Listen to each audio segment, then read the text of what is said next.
In 1913, President Woodrow Wilson signed the Federal Reserve Act into law. On the surface, it was presented as a way to stabilize a volatile banking system, a safeguard against financial panics. But what if I told you the true story was far more clandestine? Imagine a secret meeting on a private island off the coast of Georgia, a place called Jekyll Island.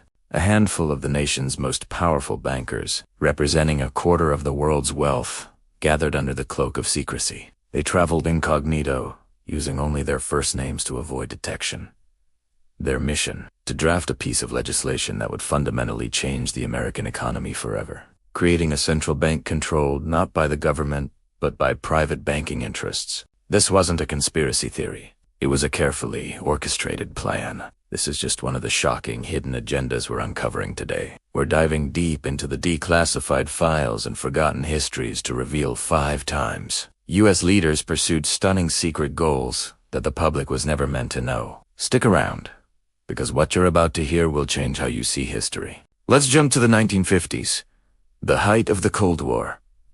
President Eisenhower, the celebrated World War II general, projected an image of a calm, steady hand guiding America through a tense era. Publicly, his administration spoke of peace, containment, and diplomacy. But behind the scenes, a far more aggressive strategy was unfolding, known as Operation Ajax. In 1953, the democratically elected Prime Minister of Iran, Mohammad Mossadegh, nationalized the country's oil industry, taking it back from British control. This didn't sit well with Western powers. So, the CIA, with Eisenhower's direct approval, orchestrated a coup. They used propaganda, bribed officials, and stirred up civil unrest to overthrow Mossadegh and reinstall the Shah, a monarch friendly to Western oil interests. The official story was that Iranians had risen up against an unpopular leader.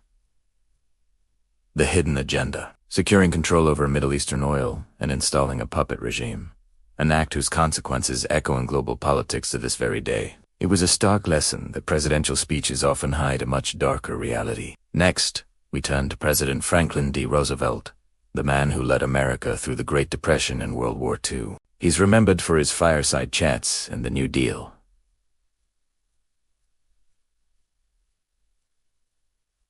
But there's a controversial, hidden side to his entry into the war. The official narrative is that the United States was a neutral nation, reluctantly pulled into the conflict by the surprise attack on Pearl Harbor. However, a growing body of evidence suggests Roosevelt may have intentionally provoked Japan into attacking. A memo from the Office of Naval Intelligence, written weeks before the attack, outlined an 8-point plan of provocation against Japan. This included a full embargo on oil, freezing Japanese assets, and moving the Pacific Fleet to Hawaii, placing it in a vulnerable position. The goal, according to the memo, was to maneuver Japan into firing the first shot. Was Roosevelt a master strategist who knew a direct attack was the only way to overcome America's isolationist sentiment and unite the country for a war he saw as inevitable? The debate rages on, but the documents reveal a hidden agenda far more complex than a simple, unprovoked attack. Let's move forward to the 1980s,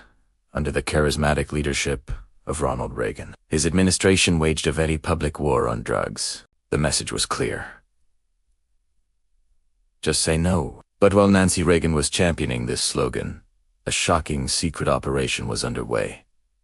It became known as the Iran-Contra affair. High-level officials in the Reagan administration were secretly selling weapons to Iran, a country they publicly labeled a state sponsor of terrorism. Why? To secure the release of American hostages. But the scandal went deeper.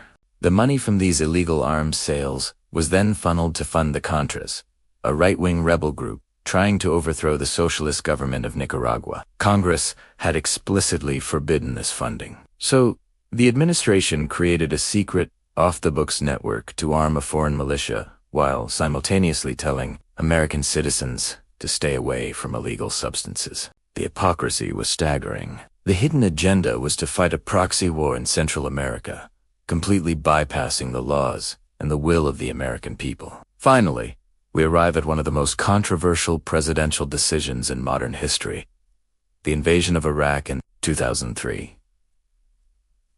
President George W. Bush's administration made a powerful case to the world. The public agenda was clear: Saddam Hussein possessed weapons of mass destruction, or WMDs, and was linked to the terrorists behind 9/11s, posing an imminent threat to global security. The message was repeated relentlessly by top officials. But as we all know now, no significant stockpiles of WMDs were ever found, and the link to 9/11s was proven to be non-existent. So, what was the real agenda? Clues point to a document written years earlier by a neoconservative think tank, whose members later became key figures in the Bush administration. It called for a more assertive American military presence in the Middle East to secure regional dominance and, crucially, oil resources. The tragedy of 9/11s provided the perfect justification. The new Pearl Harbor, they needed to put this long-held plan into action. The declared war on terror became a cover for a hidden agenda of geopolitical restructuring, a plan conceived long before the Twin Towers fell. From the creation of the Federal Reserve by a secret cabal of bankers, to the CIA overthrowing a democratic government for oil, to provoking a war funding secret armies with illegal arms, money, and launching an invasion under false pretenses, is filled with these hidden agendas. These stories aren't just shocking footnotes. They are critical events that have shaped the world we live in. They show us that, behind the polished speeches and official narratives, there is often a secret script being followed, a different set of goals being pursued. It reminds us that questioning the official story isn't being cynical. It's being a responsible citizen. Because history is not just what we are told, it's also what has been hidden.